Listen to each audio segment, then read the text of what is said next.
Chapter 6. Red. I know Ordon's thing is inviting the villains and their kids because second chances and blah blah, but I really don't think they thought this through, inviting my mom. The walled garden of Ordon Prep was set up for an event, laid out with tables and folding chairs for students and their families, as well as a large stage against one wall.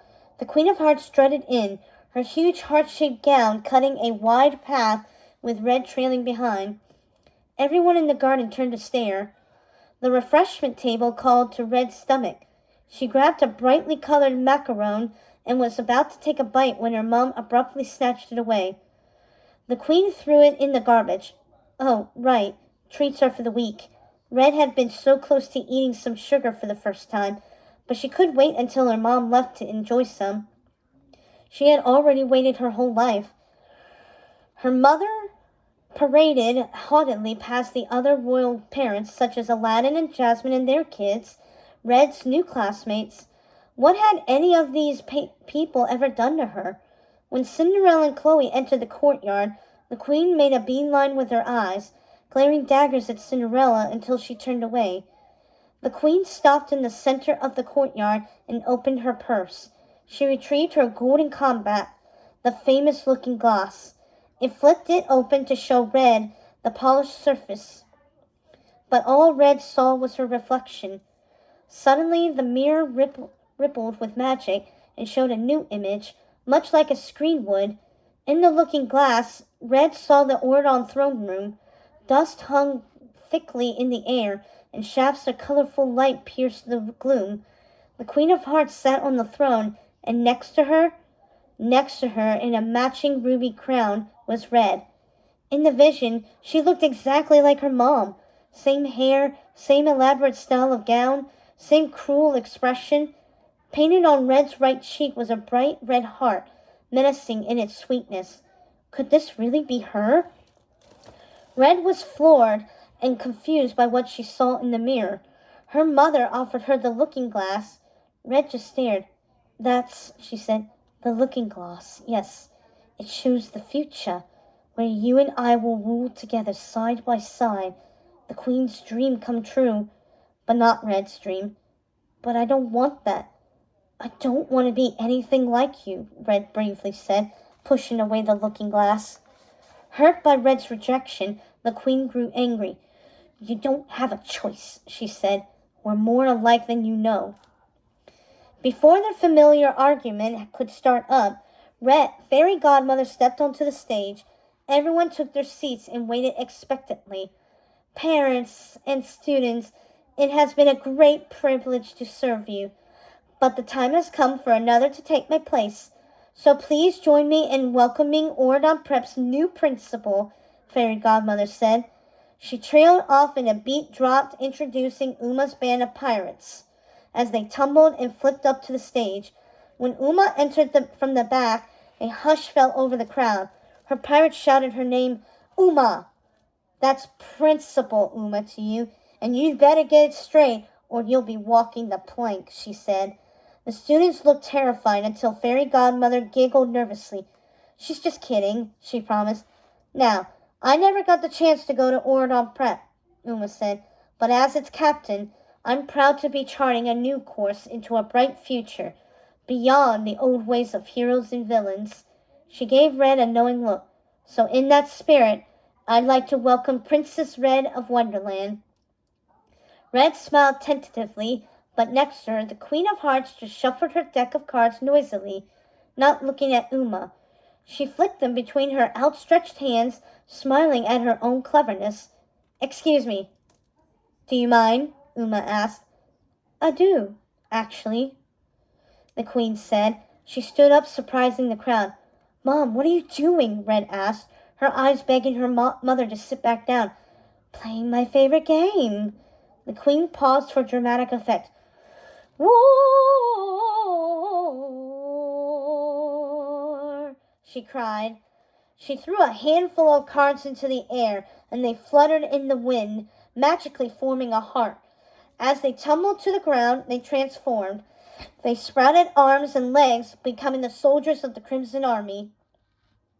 In terror, Some of the royal families tried to flee, but the Queen of Hearts waved her hands and giant gates, each wrought to look like cards, appeared over every exit.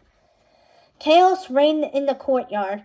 Uma's sword was flying this way and that as she battled guards up on the stage. Fairy Godmother rose to her feet and reached for her wand. Bippity boppity, she started. But the Queen of Hearts turned to face her before she could finish. No, she said, lazily waving a hand in Fairy Godmother's direction. The wand fell, and Fairy Godmother was apprehended by a guard. When Uma was finally detained as well, the Queen of Hearts strolled to the stage and looked defiantly over the crowd.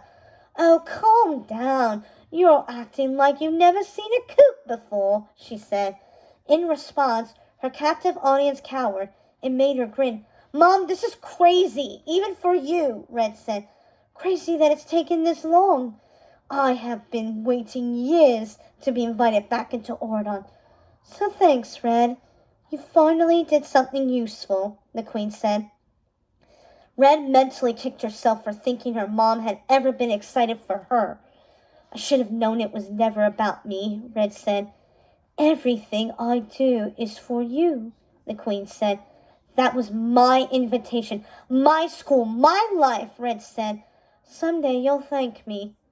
We've already seen the ending. Spoiler alert, we win, the Queen said. Cinderella stepped forward, challenging the Queen of Hearts. Stop it, Bridget. You're better than this, she said. Two guards crossed their spears in front of Cinderella, keeping her back from the Queen. The Queen reddened with rage, but waved them off. Let her through, she said. This is too far. I know that would happen was hard for you, but that was ages ago, Cinderella continued. Feels like yesterday to me, the Queen said. It was a stupid prank, Cinderella said. Red, watching the argument between her mother and Cinderella, proceeded the words, connecting them to what her mother had said earlier. Stupid, I could forgive, but humiliating a girl at her first dance. The Queen's voice tremored when she said it. Turning me into a giant in front of everyone. That's just cruel. You're right, Cinderella said with a shake of her head. But you didn't care then, the Queen continued. You were off with your prince. Oh, but you will now. Questions brewing in her mind. Red tried to catch her mom's eye, but her mom wouldn't look away from Cinderella. You will all show me the respect I deserve, the Queen said, dangling her hand in front of Cinderella. Now kneel. Cinderella gathered herself, shook her head, and locked eyes with the Queen. I will never kneel to a tyrant, Cinderella said. Chloe lifted her chin, proud of her mom's strength, but the Queen of Hearts merely smiled before turning back to Red. She's denied a royal order. What do we do about that, darling? The Queen asked. Red took a breath and approached Cinderella with dread. She knew what her mom wanted her to say. Look, all you have to do is swear allegiance. Is that so hard? She asked Cinderella. If it means compromising everything I stand for, yes. Red looked back to her mom, hoping for a way out of this. She felt like both she and Cinderella were being punished right then. Who are you loyal to, Red? These strangers? Or your mother? The Queen leaned into Red. Now make me proud. For once. The Queen nodded towards Cinderella. She wanted Red to sentence her. But Red swallowed hard, grappling with the decision before her. Come on, Bridget. Even your daughter knows it's wrong. She can't do it, Cinderella said. Red bristled at the accusation. She didn't like being told what she could and couldn't do. She slunk forward to face Cinderella, then looked back at her mother one more time before she spoke. Treason! She's guilty of treason, Red announced. Exactly right, my dear. And that means off with her head, the Queen said. Chloe backed away in horror as the soldiers dragged Cinderella away. Mom, Chloe called as they pushed past where she stood. It's going to be okay, Chloe, promised Cinderella. I love you. It's going to be okay. Mom! Be brave, Chloe. Red watched the scene unfolding conflicted about what she'd done. The Queen of Hearts was delighted. I knew you had it in you, she said to Red. Let her go! Red heard Chloe cry. But for once, the Queen seemed proud of Red. She beamed at her daughter. You'll be a great queen after all, she said. She planted a kiss on Red's cheek, leaving behind a distinctive heart-shaped mark like in the vision from the looking glass.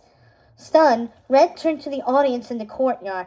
They all shrank from her gaze, afraid of her like they had been of her mom. In the front row, Jasmine and Aladdin whispered to each other. Look at her. She's enjoying this, Aladdin said. Like mother, like daughter, Jasmine said. Red shuddered over hearing them. The last thing she wanted was to be like her mom. With serious second thoughts in her mind, Red slipped her hand into a pocket inside her jacket and freed Maddox's hatter's watch. She looked from the chaos of the coup to the magical device in her palm. Was now the time to try it out? To go back and fix what she'd done? Outraged by her mother's sentencing, Chloe pushed forward and shouted at the Queen of Hearts. Hey, that's not fair. Let her go, Chloe said. Oh, bless your heart, the Queen said with amused condescension. Infuriated, Chloe drew her sword, but Red instinctively intercepted her. Wait, she cried. She struggled to keep the weapon locked in the sheath at Chloe's side. Chloe tried to break free, but Red held on tight, saving Chloe from her own bravado. Red knew that her mom wouldn't be lenient with Chloe. In their tussle, Chloe grabbed Red's hand and caused Red's thumb to accidentally press down on the knob of the pocket watch. An ominous tick-tock filled the courtyard. Golden spirals erupted from the watch, like a globe of pure spinning energy. The girls froze mid-fight, as though time had stopped. Whirling gears of light turned faster and faster around them. Click!